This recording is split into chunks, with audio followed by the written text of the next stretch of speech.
Here's something I want to just comment on. There's so much going on. So much. The media is saturated with all type of political statements and upheaval and divisiveness and Biden should step aside, all kind of stuff. And churches are engaged in all type of scandals from one end to the other. Just so much stuff going on. And here's what I know. The majority of stuff going on that's on television and on the internet, we can't do anything about that. We should go out and vote without any question and get other people to do that, but a lot of stuff is just not worth watching over and over and over again. It's so seductive. I was talking to a guy the other day who said that he wanted to speak and he had a great voice and just a nice guy. And so I asked him, I said, how old are you? He said, I'm 59. And he said, you know, I'm going to go to a community gathering and do some networking. And he said, I'd like to talk with you in 2 weeks. I said, no. I said, I don't want to talk to you, sir. He said, why not? I said, you think I'll be waiting to get a phone call from you in 2 weeks about something you say that's important to you? I'm 79. Aurelia said in a part, perhaps you didn't read the memo, stop living like you have 1,000 years to live. Do you think, I don't even know you, that I would be sitting around waiting in 2 weeks for you to call me and say whether or not you're going to act on your dream? Let me share something with you. If there's something, ladies and gentlemen, you want to do it. Life has no duplicates. Do it, and do it now. Tomorrow is not guaranteed. And a lot of people are living like that. A lot of people are so caught up in other people's stuff, their children, their family members, and friends.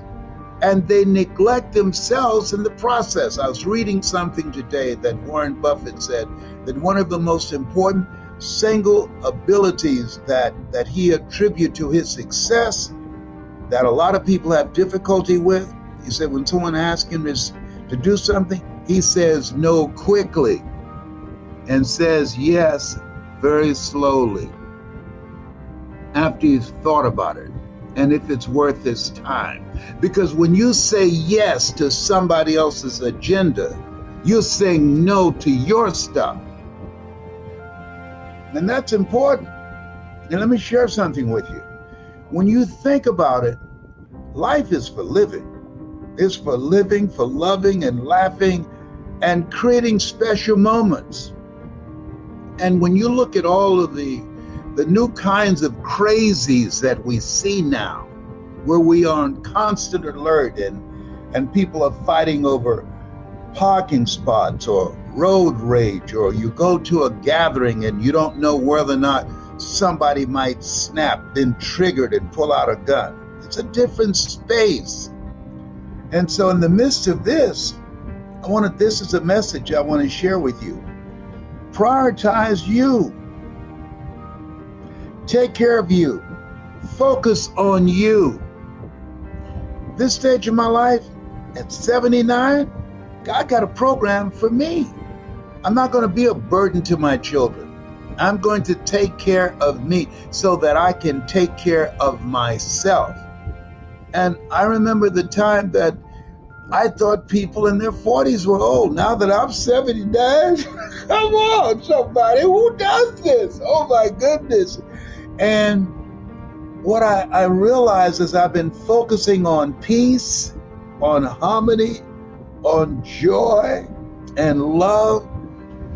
It allows you to be able to continue to serve. It allows you to be able to live a life of contribution. It allows you to be able to maximize the impact that you were chosen out of 400 million sperm to come here to do. Most people die lives that don't even matter. After 2 weeks, the conversations about them have just ended because they did not have a life of impact, a life that made a difference. And I'm encouraging you, find that which you want to do, something that's in your heart, and focus on that. It does something to you. A lot of people in my age category, they're sitting around waiting to die. People with goals and dreams and living a life of consequence, they live longer. They have their cognitive abilities. They are able to think and be engaged and have positive relationships in projects that they're working on. This is a time that when you look at all the stuff that's going on, you have to ask yourself the question, what do I want to do with the time that I have left? A friend of mine called me and said, a friend of hers, her best friend, died at 32. Whoa. When I was young, we used to go to the funerals of old people. Now we're going to funerals of young people. Something's happened, things have changed. Artificial intelligence is creating a special disruption, but all disruptions are pregnant with new possibilities.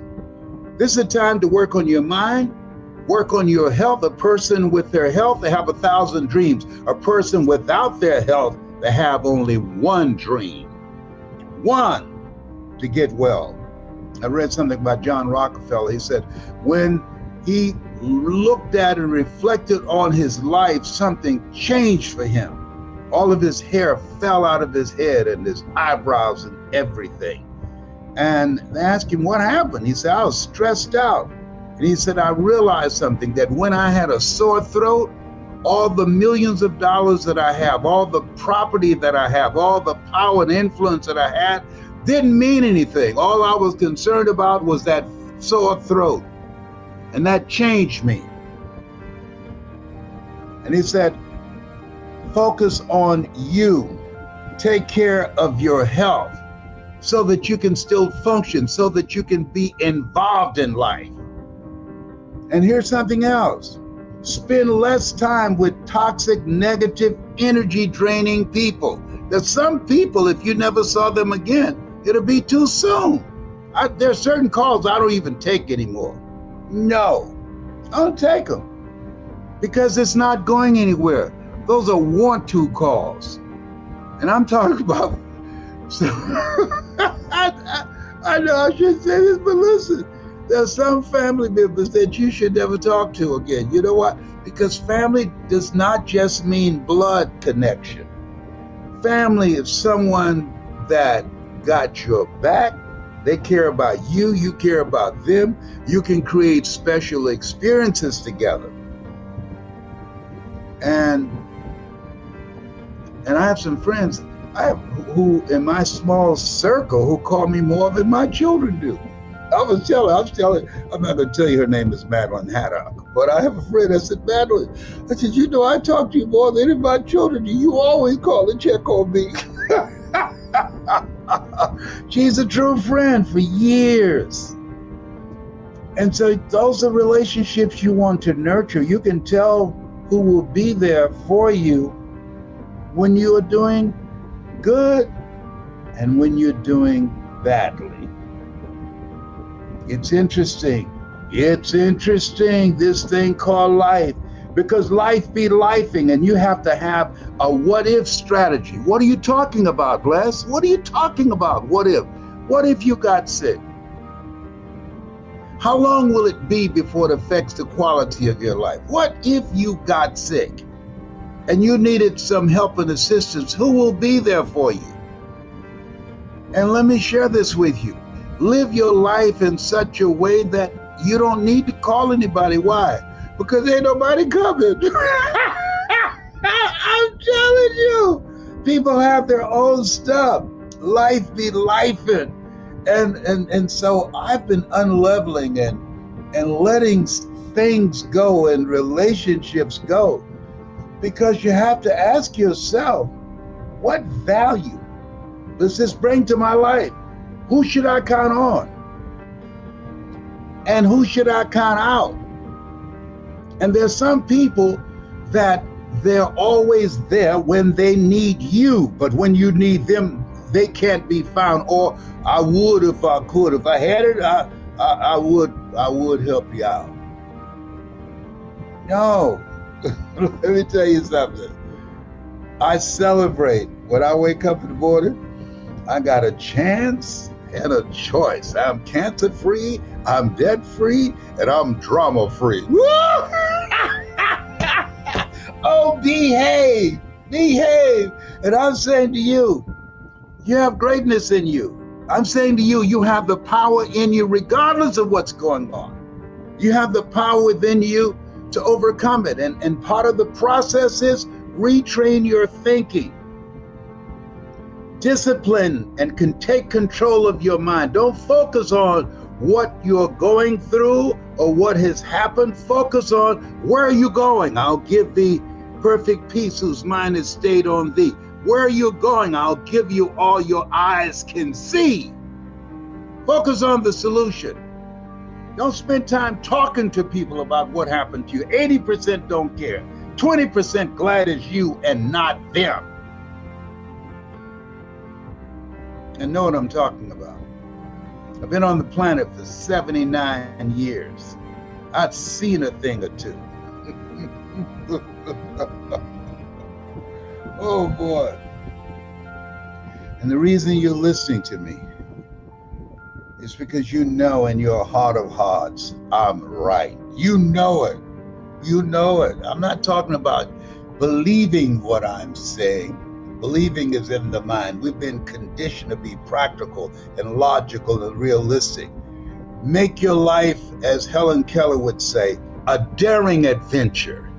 Find something outside of your comfort zone that you're going to go for, that you're going to focus on, that you're going to concentrate on. Why, Les? Because when you go outside of your comfort zone, you're going to discover things about yourself that you would never discover in your comfort zone. When you go outside of your comfort zone and you take on learning something that you don't know right now, I have a discipline. Every day, I make a point to learn something today that I did not know yesterday. When you go outside of your comfort zone, when you begin to bet on you, focus on you, you'll discover parts of yourself that you don't know right now. You're made in the likeness and image of God. You've been given authority and dominion over everything on the face of the earth. Regardless of where you are, you have a power and a presence in you to come back. You got comeback power. I know what I'm talking about. I've been there, done that, and bought the t-shirt. I was at Cancer Centers of America. They call it City of Hope. How is it that you've been able to kick cancer's butt for 39 years? 39 years, 4th stage cancer. I said, because I've been focusing on my mind and eating like a silly wabbit.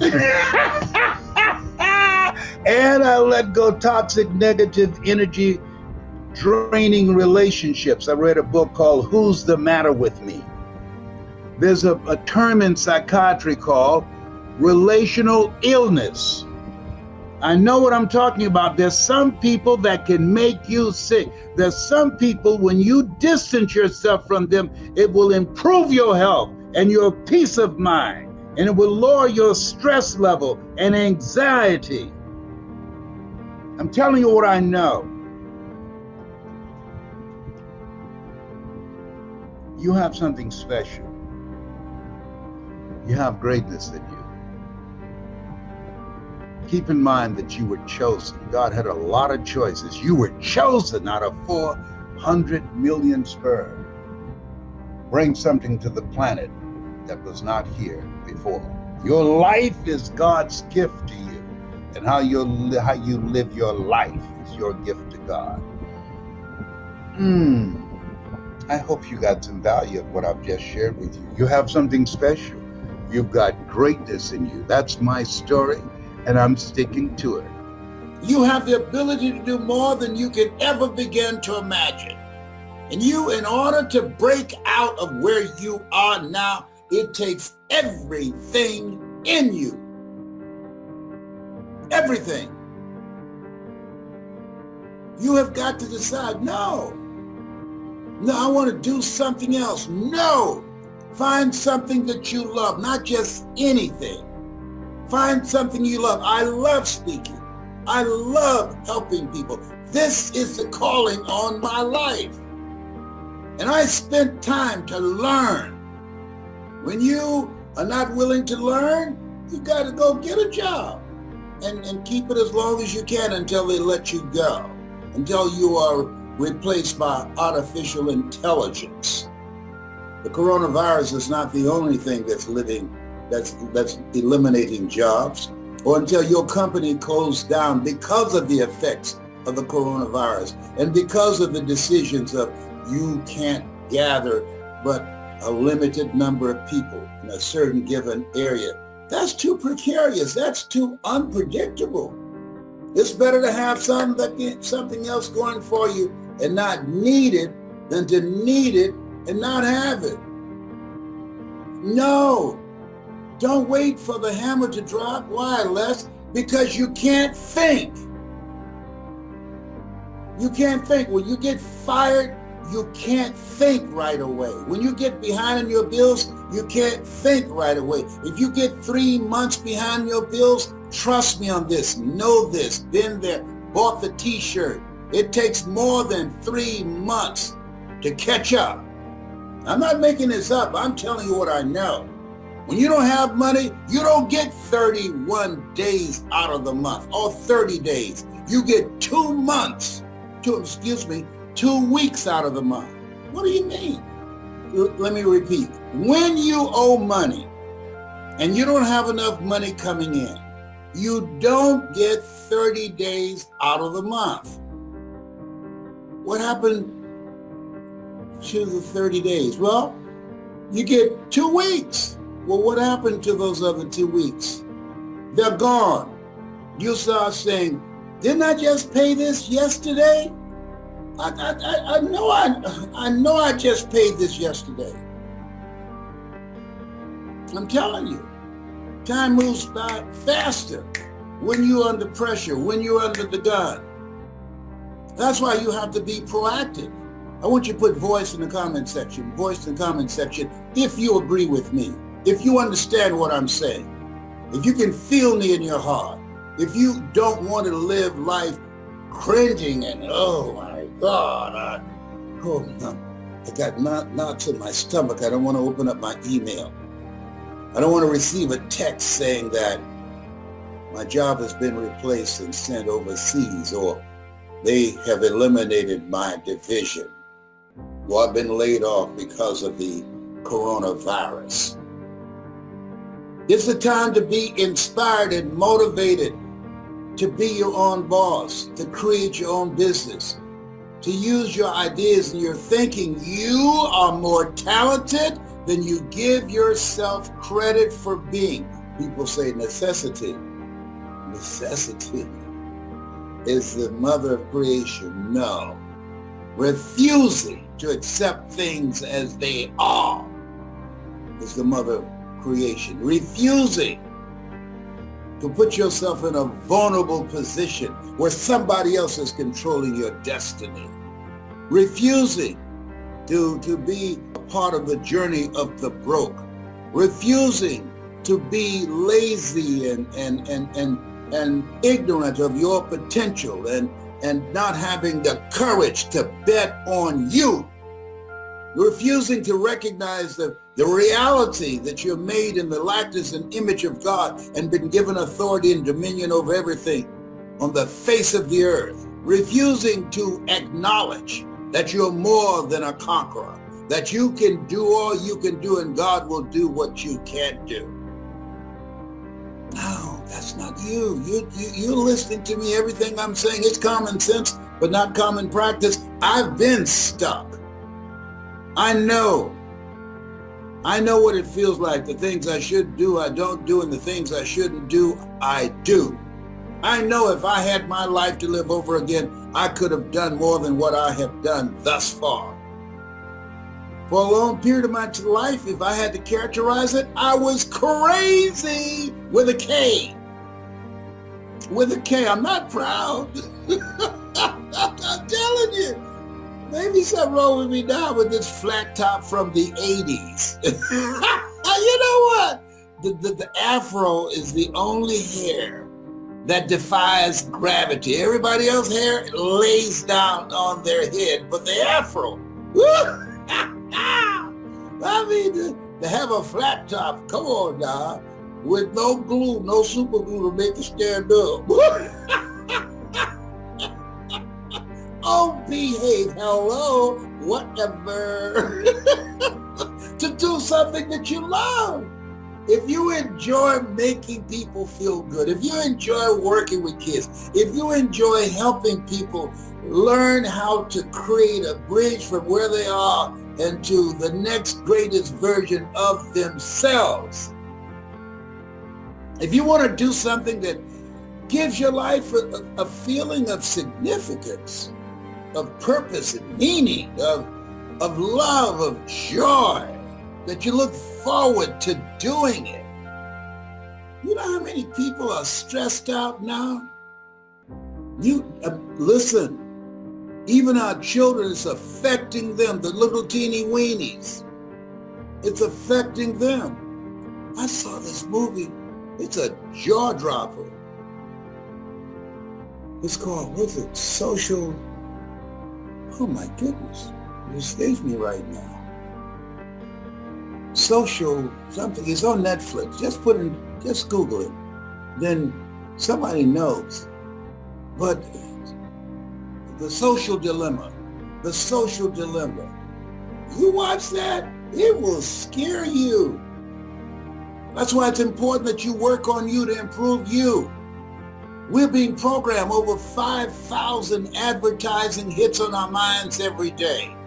And when you look at the algorithms and our telephone and the computer and all the various platforms that are designed to suck us in and to control our behavior, to manipulate us, occupying our minds every day, fighting for territory in our minds every day. This is a different space. This is a different space. You want to be vigilant. Be you not conformed to this world. Be you transformed by the renewing of your mind. You want to unplug from this thing called life. You don't want to be conformed like everybody else. Listening to what everybody else listens to. You monitor your thinking. You monitor. Be proactive in programming your mind, because if you don't program it, trust me on this, it will be programmed. Live life like you mean it. It will be programmed. One sickness, ladies and gentlemen. Let me tell you what I'm talking about. I resigned from the Ohio legislature. I just got reelected my third term to go back to Miami to take care of the woman who God took me out of my biological mother's womb, but placed me in the heart of my adopted mother. Mrs. Mamie Brown. Oh, she covered the ground she walked on. That's what the lady from hospice said when she took her last breath, as I held her hand. And what I learned about my mother, the spirit of independence, of believing in yourself. I learned that from her. And she wanted to raise children. She never had any children herself, but she said, I want to share my life with children. And a reporter asked her, this is after I got a show called The Les Brown Show with King World. They paid me $5 million to do. They asked her, how did you know you can raise 7 children by yourself? She said, I just believe the Lord will make a way somehow. Les, I don't know how to do what you do, so I didn't either.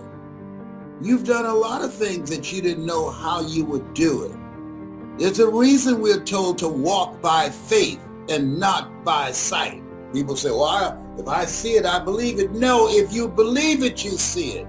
Live out of your imagination. Live out of your imagination. Don't judge according to appearances. You have the potential to do more. That's why they say greater is he that in you than he that's in the world. What do you mean by that? You do what you can do to the best of your ability. And God, I know this to be true, will do what you can. Angels will be dispatched to serve you. Doors will be opened that you did not see. But you mess with me. Don't argue for your limitations because you get to keep them. I'm telling you what I know. You want to get fired up about your new future. You want to turn that television off and get moving in the direction of the next greatest version of yourself, because you have greatness in you, and you cannot tap into that greatness operating within your comfort zone. When you're willing to bet on you, when you're willing to become a risk taker, this God said, if you're not willing to risk, you can't grow. And if you can't grow, you can't become your best. And if you can't become your best, you can't be happy. And if you can't be happy, then what else is there? Hello? You deserve to be happy. You deserve to be happy. Not living a stress-filled life. You can't be happy when you're filled with anxiety. Double-minded man is unstable in all his ways. No! You want to be focused on creating the next greatest version of you. No, hearing my Father glorified that ye bear much fruit. You are here to do the greater work. No, this is not it for you. This is a new beginning for you. You were born to be happy and successful and prosperous and healthy. You were born for that. And you have to have a spirit of optimism. You have to have a kind of energy that says, it's not over until I win.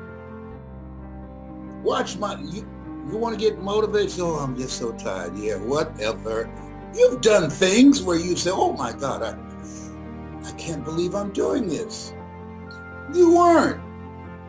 You did what you can do. You got into position and God did what you could not do. If you feel me in your heart. If you're ready to do something that you love. If you're ready to use your story and the things that you've gone through and the things that you've overcome and to help people and to make money too. And if you're ready to get your hustle on, nothing works until you work. They told me, oh, Les, you'll never be successful being a motivational speaker. There are over 3,000 members of the National Speakers Association. They're not 3,000 Les Browns. You think I care anything about that? You think I give a fat rat's butt about that? Oh, there are 3,000 members of the National Speakers Association. Well, guess what? None of them are Mamie Brown's baby boy.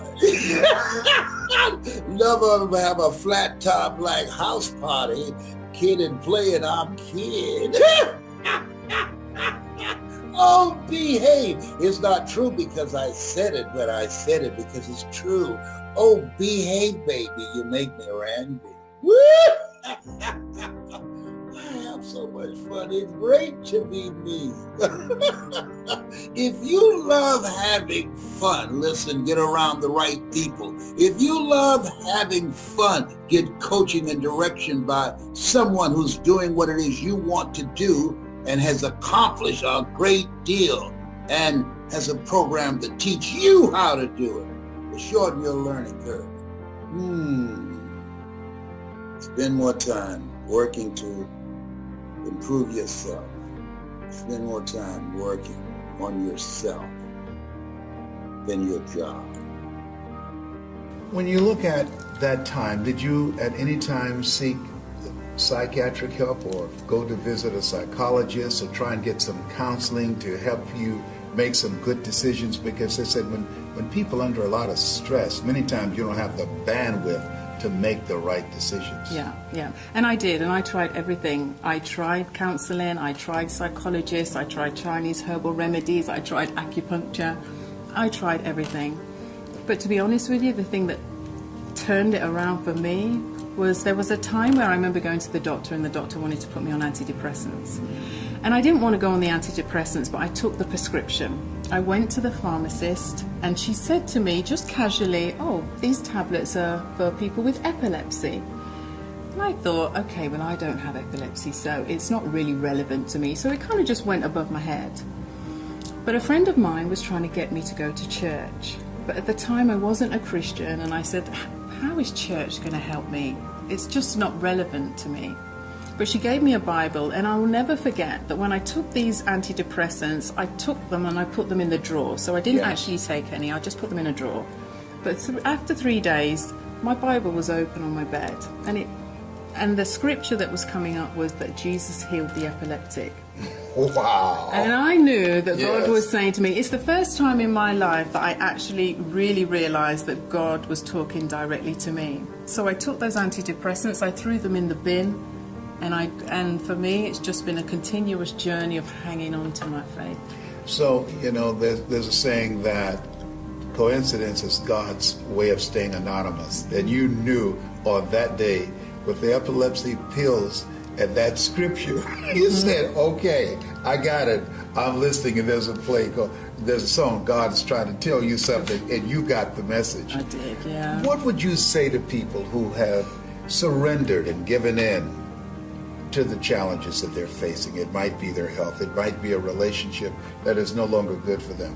It might be a job where they're stressed out. What would you say to them to help get them through that challenge and face and get a new perspective on where they are? Yeah, I would say don't give up hope, because once you lose hope, then what else is there? You can never give up hope, because tomorrow is always a new day and things can change in the blink of an eye. And so just I don't know whether if you're a Christian or not a Christian, then it's irrelevant, but at some point you have to change your mindset, because that's where the problem is. The problem is in the mind, and we have to work on changing our minds. And as I say, I'm a living witness, Les. I'm a living testimony of what can change. Because people always say to me, how did you get from, having a nervous breakdown to being a talk show host, interviewing the likes of Richard Branson, meeting the Oprah Winfreys and all the other people that I've been blessed to be around? And I just say to them that, you know what, I have a dream. I have a dream. We all have dreams. It doesn't matter how difficult it is. It doesn't matter how dark the day is. Somewhere inside of you, there is a dream that maybe you had when you were only 5 years old. There's a dream there. And I would say to people, just try and tune into that dream somehow, and just have hope to know that tomorrow can be a better day. What is the big dream that you have not accomplished that you're in pursuit of now? Oh, wow. Good question. But one of them was being with you, Les, so I've accomplished that today, so thank you so much. Oh, my goodness, that's a good question. I think one of my, not so much fears, but one of the things I really want to do is I want to live the life that I was called to live before I die. And what does that look like? That looks like reaching as many people as I can with a message of hope. So whether it be through a TV show, through a book, through an event, whatever the communication platform is, I feel that I've gone through these challenges for a reason. Nothing is an accident. Everything happens for a reason. And so for me, I think I haven't reached the goal yet of touching as many people and offering hope to as many people as I want to. There was a question asked, when is it that a man or woman dies? And the answer was, when their dreams die. So you're still dreaming. I certainly am, sir. And you're encouraging others to do the same. I certainly am. And when they face obstacles, you're saying you are bigger than your challenge. They certainly are. That's a powerful message. Very good book. And you're a powerful messenger. So we thank you for who you are. And we're celebrating your coming through the storm that you went through and continue to go and change lives, because there are people who need to hear your story. I would like to say to those of you that are watching, you have something special. You have greatness within you. Don't allow your circumstances or the challenges of life to get the best of you, because you're bigger than your challenge. I agree with Natalie. You have something special. You have greatness within you. As you look at yourself, look at your goals. Here's something that I do now. If you had 6 months to live, 6 months, you knew that, what would you do?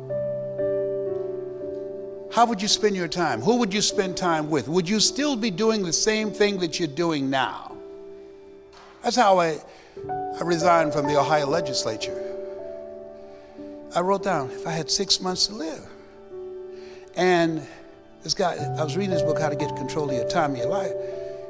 And my sister had called me and said, Mama had breast cancer. And what I wrote down, I would resign from the Ohio legislature, go back to Miami and fulfill my promise and commitment to take care of my mama. And then I turned the page, says, as far as you know, this could be your last day. I remember being in Las Vegas at a table with Frank Sinatra. At that time, my wife was Gladys Knight, and I overheard him say to someone, live each day as if it were your last, because one day it will be. So if you had 6 months to live, how would you spend your time? What are the things that you would do? What are the grudges or the hard feelings or the anger that you have against some loved one that you'll let go? How would you spend that time? That's something to think about. And when you get home tonight, think about that. Give it some thought. And live as much of it as you can, because we don't know. We all have an expiration date. We don't know the time of the day or the hour when our number's going to be up. Let us say together, I deserve the best that life has to offer. I'm willing to work on myself. I'm willing to upgrade my relationships. I'm willing to answer the call on my life. I'm willing to go through some stuff to get to my stuff. It's worth it to me. It gives my life meaning and significance. I'm here for a reason. I'm ready to live life on my terms. And let us say together, you gotta be hungry. I never forget Mr. Washington said, Mr. Brown, what do you want to do with your life, young man? I said, sir, I want to take care of my mother. He said, how do you plan to do that? I said, I'd like to become a disc jockey. He said, you gotta be hungry. I said, what do you mean by that? He said, people that are hungry are willing to do the things today others won't do in order to have the things tomorrow others won't have. He said, people that are hungry are relentless and unstoppable. No excuse is acceptable. People that are hungry work on themselves. How do you plan to do that? How do you plan to get the money to take care of your mother? What do you bring to the table of life, Mr. Brown? Sir, I want to be a disc jockey. That's what I want to do. I want to be on radio. Good. Here are my car keys. What do I need this for? Well, there's a guy named Paul Harvey. He does a program called The Rest of the Story. He's the best storyteller on radio. Listen to him. You want to be successful? He said, watch and study people that are doing what it is you want to do, those who master it, and you want to study them. Success leaves clues. I said, yes, sir, I will. And I listened to this guy, Paul Harvey, every day. And finally, I said, Mr. Washington, I've done what you told me to do. I listened to him, and I've created my own program. You told me it's better to be prepared for an opportunity and not have one than to have an opportunity and not be prepared. Yes, I did, Mr. Brown. I said, well, I've done that, sir. I have my own concept, my own show. I've been practicing. I've visualized myself being on the air like you told me. Good. Let us say together, relationship capital. You want to create relationship capital. You can't do it by yourself.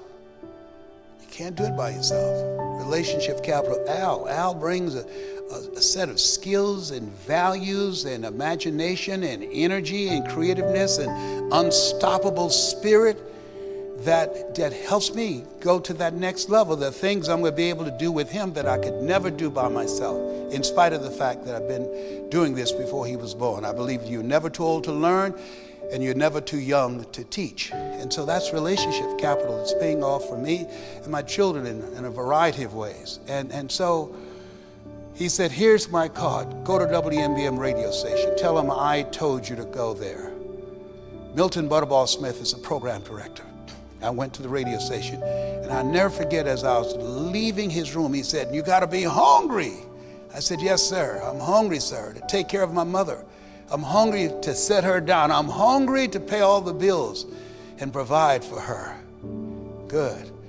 Hello, Mr. Butterball. How are you, sir? My name is Les Brown, sir. I'd like to be a disc jockey. Young man, do you have any journalism in your background? No, sir, I don't. Have any experience in broadcasting at all? No, sir, I don't. He said, I'm sorry. We don't have any job for you. How many have ever been rejected? Raise your hands, please. I was devastated with rejection. I went back and I said, Mr. Washington. He said, no. He said, don't take it personally. Most people are so negative they have to say no 7 times before they say yes. He said, you got to be hungry. Go back again. I went back again. Hello, Mr. Butterball. How are you, sir? My name is Les Brown, sir. I'd like to be a disc jockey. I know what your name is. Weren't you here yesterday? Yes, sir. Didn't I tell you no yesterday? Yes, sir, you did. Then why are you back today? Well, sir, I didn't know whether or not somebody was laid off or somebody was fired, sir. No one was laid off or fired. Now, get on out of here. I came back the next day, talking loud, looking happy, like I was seeing you for the first time. Hello, Mr. Butterball. How are you, sir? My name is Les Brown, sir. I'd like to be a disc jockey. I know what your name is. Weren't you here the last 2 days? Yes, sir. Didn't I tell you no the last 2 days? Yes, sir. Then why are you back today? Sir, I didn't know whether or not someone got sick or someone died, sir. No one got sick or died. No one was laid off or fired. Now, don't you come back here again. I came back the next day, talking loud, looking happy, like I was seeing it for the first time. Hello, Mr. Butterball, how are you? He looked at me betrayed. He says, go get me some coffee. I said, yes, sir.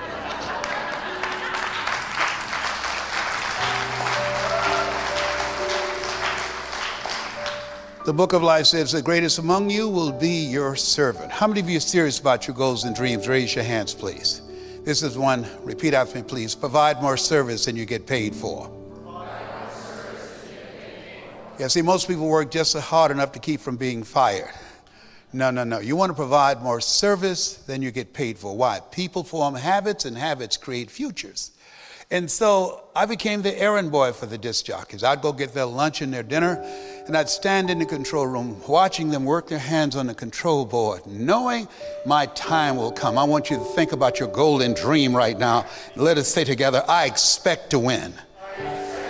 I see it. I feel it. It's my time.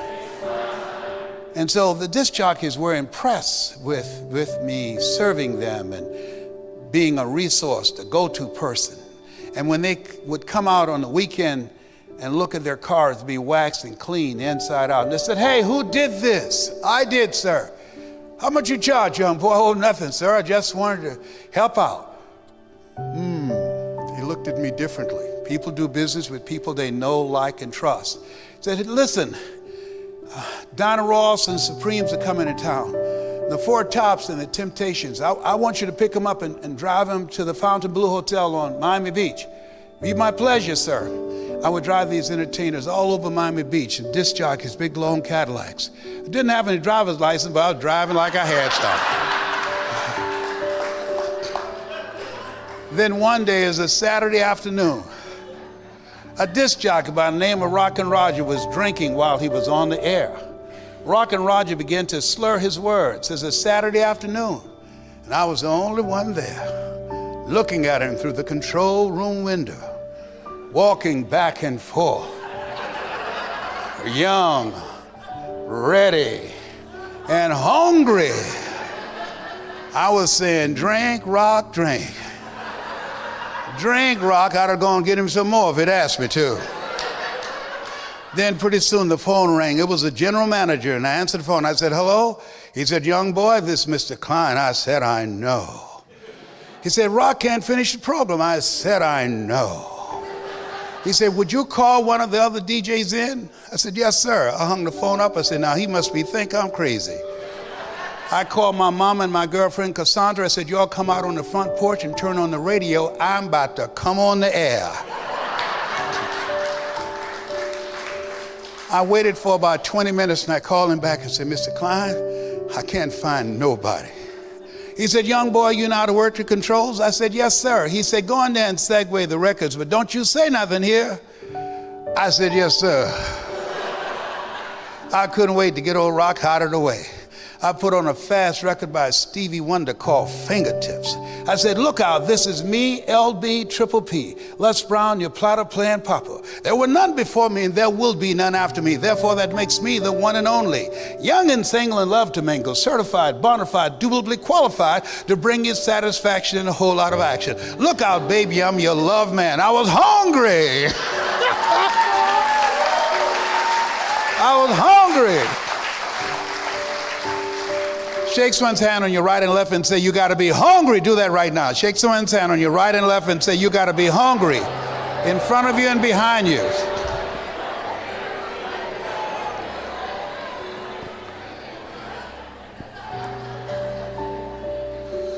People that are hungry, believe, always strive to get on top in life because it's the bottom that's overcrowded.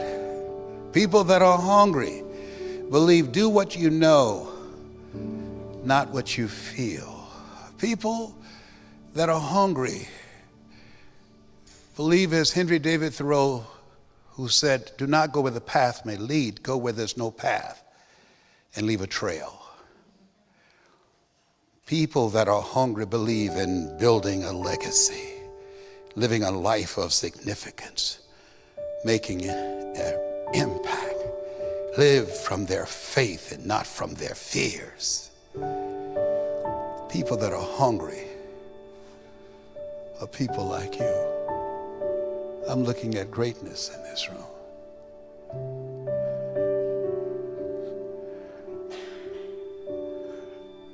There's a calling on your life. I don't know you. Here's what I know. Listen to that still small voice within.